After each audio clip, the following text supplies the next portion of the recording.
Okay, so first, when you bring in your image into Photoshop, you're going to want to clean up um, all of these dots and all the damage, like we did on that first Photoshop assignment. So I did that here, and so this is you want to save that background image and come up here and just duplicate that layer, that background layer, and then you have this background copy, and you select that layer and work on cleaning up all of that damage. So this is that little eyeball. You can see the difference from, before and after. So um, the next thing, once you've cleaned that up, or even before you cleaned it up, you'll want to change the mode, because you go to image, to mode, and the image came in at in this grayscale. So you're going to want to change it to RGB. So RGB color is for screen imaging. You're going to be seeing it on a screen. If you were going to be printing this out, if this was like your grandfather and you wanted to save it for your mom, you'd want to save it as a CMYK. So that's cyan, magenta, yellow, and black. So we're going to save it as, it is saved as a RGB color.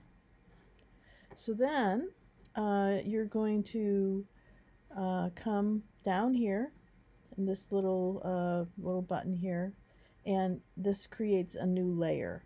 So I created a new layer here for the face, and what I did was I take this brush tool. So you'll want to select a color. You'll go to Window, Color, and open up Color. And you can select anywhere in here to get a color that you think feels right. So I'm going to create a new layer and use the brush tool.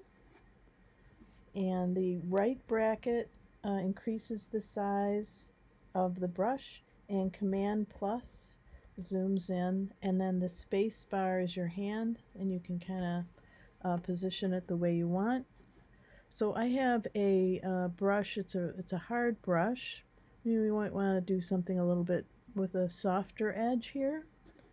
You can see it's more like an airbrush. So if you start coloring in his face on this new layer, we're on layer 1 there.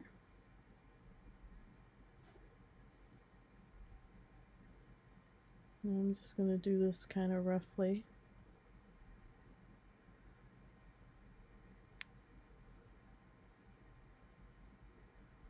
So when you get around his ear, or just going to go over his eyebrows.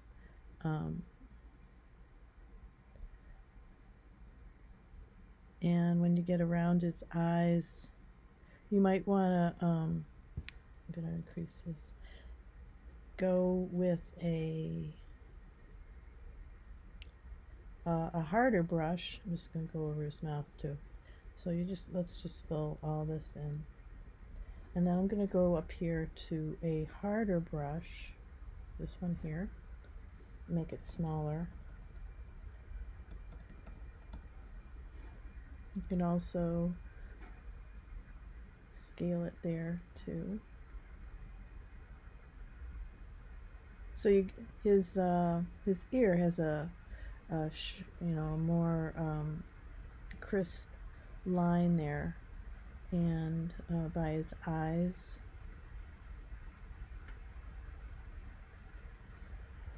See if I make this smaller.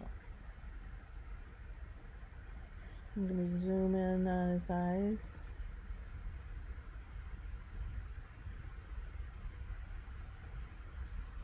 Space bar, grab this over here.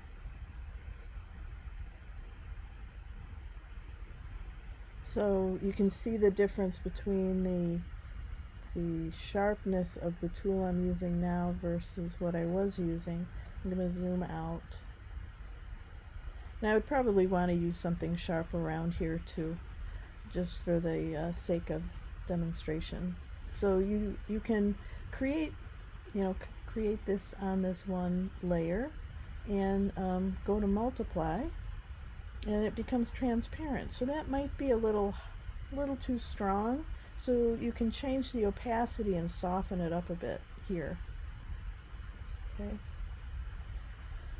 So so that's one way of doing it. I think it feels more intuitive rather than using a mask.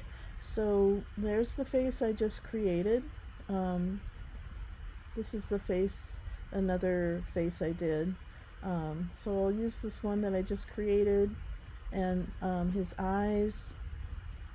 He's just basically, I had added a little bit of color to the cheeks, added some color to his lips and his hair. So if you keep on going and color in his jacket and the background, and create something like this, and then let's say we did all that, you go to save as, and save it on the computer. You want to always save your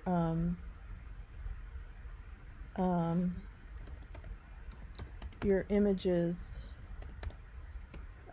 first as a PSD file. That's a Photoshop file. So that's so you retain your layers and you can come back and play with it. So I'm going to hit save. Okay. And then you can export. There we go. Export. And export as.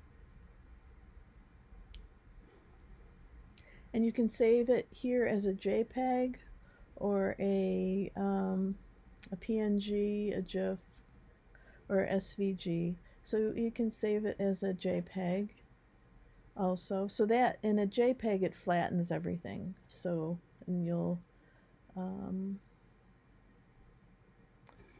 want to save it to the desktop, so you can see it puts the extension in there. So we'll have a Photoshop file and a JPEG saved on the desktop, and then you could upload the JPEG or the Photoshop file, either one. Okay, thanks.